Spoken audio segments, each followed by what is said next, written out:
e admoestando-vos uns aos outros com salmos, hinos e cânticos espirituais, cantando ao Senhor com graça em vosso coração. Isso é discutido, e já ouvimos isso esta noite, que aqueles que acreditam na salmodia exclusiva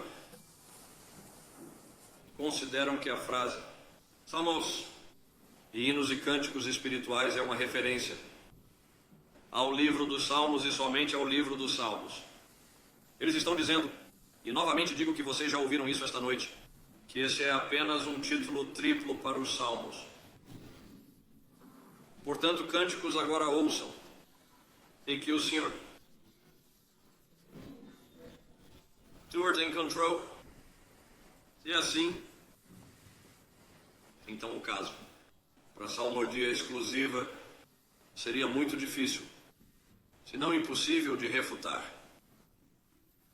Se for possível provar que essa é uma referência exclusivamente ao livro dos Salmos, e somente ao livro de Salmos, eu, por exemplo, não gostaria de refutá-la. Eu a aceitaria prontamente e me submeteria a seus ensinamentos. No entanto, acredito que aqueles que defendem que devemos cantar somente salmos estão enganados. Entendo que essas palavras não são uma referência a um título triplo para o livro dos Salmos ou a uma descrição tripla do caráter dos Salmos, mas as três formas de louvor que são aceitáveis a Deus. A primeira palavra, Salmos, é um título para qualquer item de louvor.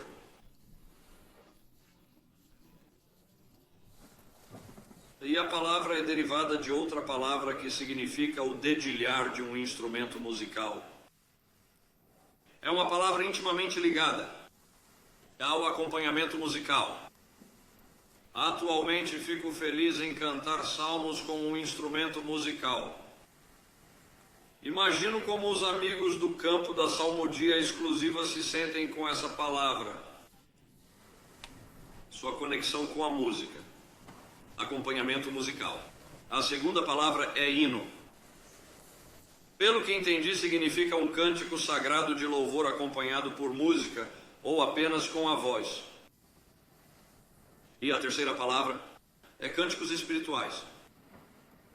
Acredito que essa seja uma referência a cânticos que consistem não apenas em louvor a Deus, mas também em exortações a outros crentes. Em outras palavras, há um elemento do cântico que se dirige a Deus e, no entanto, além disso, há uma abordagem de nossos companheiros de fé, exortando-os e encorajando-os. É de fato um testemunho a eles da maravilhosa graça de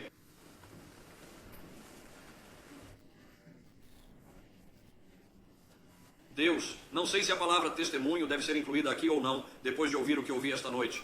Agora, Efésios capítulo 5, versículo 19. É uma exortação para que se empenhem em falar a si mesmos.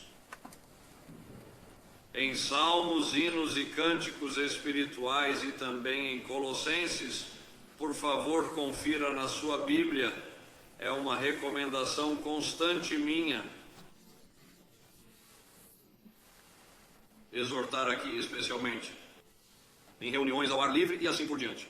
Verifique na Bíblia e verifique os versículos que estou citando e veja que nos é dito que existe essa ligação com a palavra de Deus que habita em nós e que então damos expressão.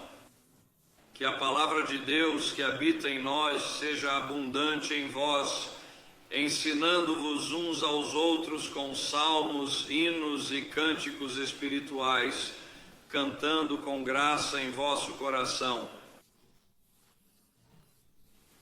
Minha visão sobre o significado desses versículos difere fundamentalmente dos defensores da salmodia exclusiva, que afirmam que esses são três títulos do livro de Salmos.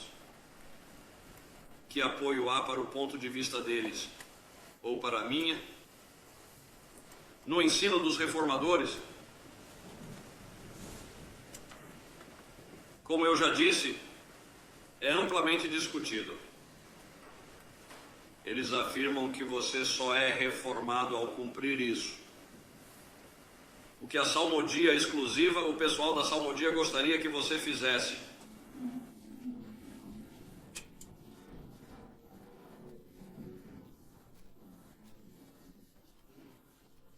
A versão dos Salmos é, portanto, mencionada quando essa afirmação é feita, mas já que há várias, mas parece que não está de acordo com os princípios da reforma se você não cantar os salmos por conta própria. De acordo com a exclusiva Salmodia Promotores, os reformadores concordam com ele, mas não tenho certeza sobre isso. Considere antes de tudo comentários de Calvino em Efésios 5:19. Salmos, hinos e cânticos espirituais são realmente agradáveis. O Espírito é alegria no Espírito Santo, Romanos 14:17.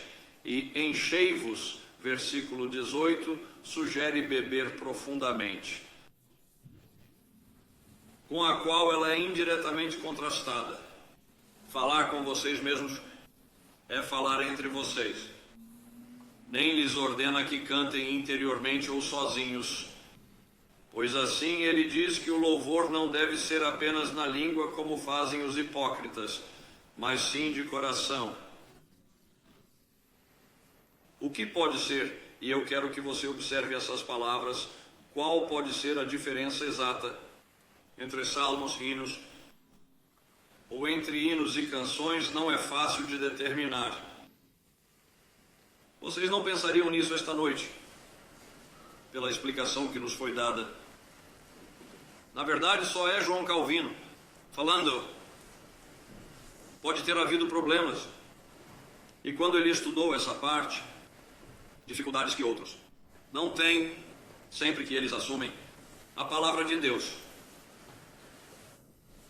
Ele continua: não é fácil determinar qual é a diferença exata entre salmos e hinos, ou entre hinos e canções, embora algumas observações sobre esse assunto devam ser feitas em uma ocasião futura.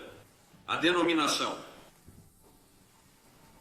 As canções são surpreendentemente apropriadas à denominação espiritual, mas costumam tratar de assuntos insignificantes e não são castas. Comentarei isso mais tarde, se puder. Deve-se notar que João Calvino não explica aqui estas palavras para significar uma referência tripla aos Salmos de Davi. Isso é importante para nós. Saber, a questão, você sabe, não é tão simples como os defensores da salmodia exclusiva querem nos fazer acreditar. No entanto, João Calvino continuou: dê sua opinião sobre o significado dessas palavras no comentário sobre Colossenses 3,16. Ouça essas palavras: salmos, hinos, ele. Referindo-se a Paulo, o escritor da epístola não restringe a palavra de Cristo a esses departamentos específicos. Ele não restringe a palavra de Cristo a esses departamentos específicos. Vocês ouviram esta noite que Paulo, quando falou dos Salmos, disse que a palavra de Cristo deve habitar ricamente em vocês. Os Salmos não são o todo da palavra de Cristo. Não é a totalidade da palavra de Cristo. E é errado dizer que é. Toda a palavra de Cristo é toda a Bíblia. E se alguém for culpado